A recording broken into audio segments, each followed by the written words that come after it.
नमस्कार, राधे राधे। मैं आज आपको एक मासूम से भक्त की कथा सुनाती हूँ, जिसकी भक्ति में इतनी ताकत थी कि भगवान को आना ही पड़ा, पत्थर में से, मूर्ति में से नहीं।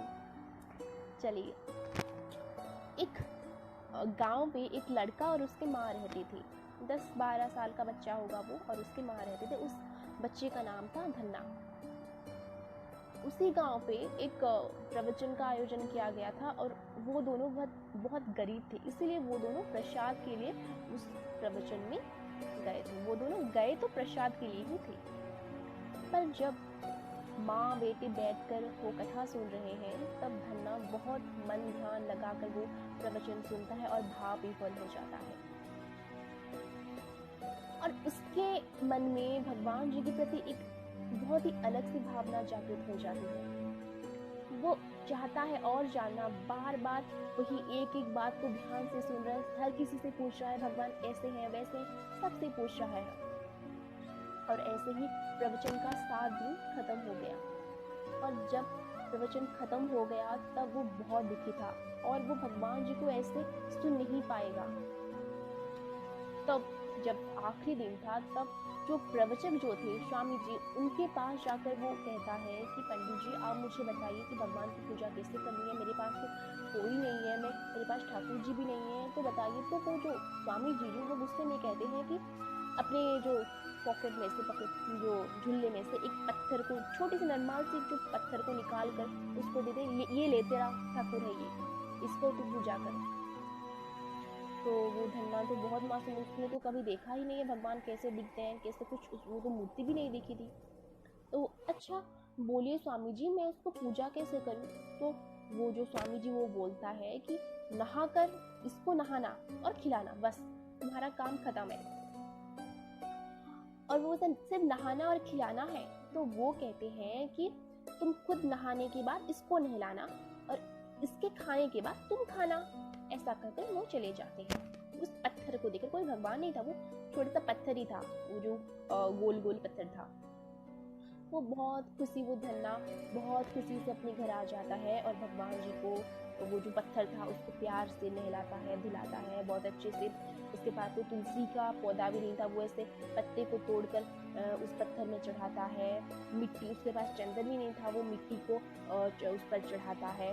उसके पास जो था मिश्री फिश्री जो भी था उसको भोग लगाता है।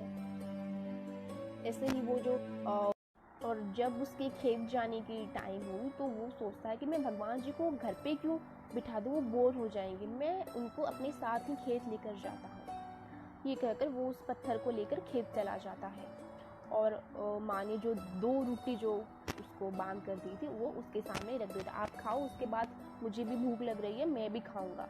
वो कहकर उस पत्थर के सामने वो रोटी रख देते हैं। और जो मूर्ति भगवान जो होते हैं, हम विग्रह सेवा जो करते हैं, वो भगवान भी ऐसे खाते नहीं है, सच में आकर खाते हैं। वो सब दृष्टि भोग लगाते हैं, वो देखते हैं बस। और वो तो छोटा सा पत्थर ही था, वो कैसे खा लेता? तो वो नहीं खाए, वो ऐसे वो बार बार बुला रहा है, भगवान जी आओ खाओ, मुझे भूख लग रही है, आपके खाने के बाद ही मैं खाऊंगा। ऐसा कहकर वो बार बार बुला रहा है भगवान जी को। भगवान नहीं आते। भगवान उस पत्थर में से भगवान कैसे निकलेंगे? वो नहीं आते। ऐसे गया वो, भगवान नहीं खाए तो वो भी नहीं खाए, वो रोटी को गाय को दे दिया, वो नहीं खाए। ऐसे रोज ही भगवान को बुलाता है, भगवान आ जाओ, खाओ खाओ खाओ, तो भगवान नहीं खाते हैं, वो पत्थर नहीं खाता है, ऐसे ही खड़ा खड़ा बैठता है। ऐसे 8 दिन हो गया, 8 दिन तक उस पत्थर नहीं खाया है, तो वो धन्ना भी कुछ नहीं खाया है। 8 दिन तक वो भूखा ही रहा है। और आखिरी दिन 8वां दिन में वो कहता है कि आप पंडित जी के साथ जो थे अच्छे थे, आप मेरे पास आके कुछ खा नहीं रहे हो, पी नहीं रहे हो, मैं गरीब हूँ, मैं आपको खीरी पूरी बनाकर नहीं दे सकता, इसीलिए कि आप मेरे हाथ का सूखी रोटी नहीं खाओगे, आप कब से भेद करने लगे हो। ऐसा कहकर वो बहुत रोता है, और कहता है कि ठीक है, आप अपने पंडित जी के पास चले जाओ, पर मैं जीते जी तो आपको उनके पास नहीं छोड़ सकता, तो मैं क्या करता हूँ, अपनी अंतिम दाह कर देता हूँ। ऐसा कहकर वो इसे चाकू को अपने गर्दन के पास लाता है, और तभी उस पत्थर में से भगवान निकल जाते हैं और कहते हैं, अरे मुझे बहुत भूख लग रहा है, मुझे खाने को तो दो। और धन्ना बहुत आश्चर्य होकर देखता है, मैं 8 दिन से बुला रहा हूँ, आप आ नहीं रहे हो और अभी बोलते हो कि आपको भूख लग रही है। अभी पता चला ना भूख की वजह से कितनी तकलीफ होती है, मुझे भी तकलीफ हो रही है, ये लीजिए खाइए।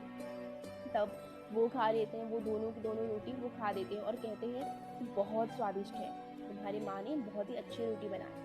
तब धन्ना कहता फिर आपने दोनों खा लिया ना, मेरे लिए कुछ बचाया नहीं, मैं भी तो भूखा हूँ 8 दिन से। तब वो कहते हैं क्यों, मम्मी को बोलना कि तुम्हारे लिए और रोटी बना देंगे। तो वो कहता है कि हमारे घर में उतने पैसा नहीं है, बस छोटा सा खेत ही तो है। और तब भगवान जी कहते हैं कि कोई बात नहीं, नौकर रख लो और नहीं तो ज़्यादा जमीन खरीद लो और अच्छा चास होगा, तुम अच्छे से खा पी सकोगे, ऐसा करोगे। तो वो कहता है कि नहीं, हमारे पास तो बिल्कुल भी पैसा नहीं है और मैं कहाँ से नौकर रखूँ।